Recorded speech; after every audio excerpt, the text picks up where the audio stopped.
Tim Sherwood oo magacaabay laba xidig oo ay tahay in United la soo saxiixato si ay ugu guulaysato koobab. Ciyaaryahankii hore ee Tottenham Hotspur Tim Sherwood ayaa magacaabay laba ciyaaryahan oo uu aaminsan yahay in Manchester United ay tahay inay la soo wareegto suuqa kala iibsiga xagaaga si ay ugu tartanto ku guulaysiga Premier League mustaqbalka dhow.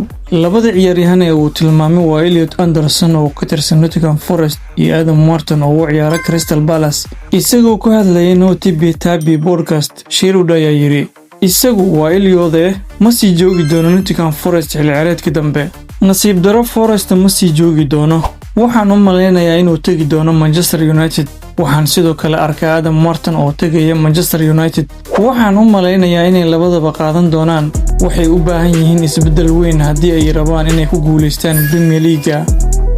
Iid wanaagsan saaxiibayaal, intaas ayaan kusoo gabagabeynayaa warbixintii koobneed ee nagu hadlayay wararkii ugu dambeeyay ee kubadda cagta. Anigoo ah Faisal Ahmed Maxamed Daacad ayaa idin la socodsiinayay.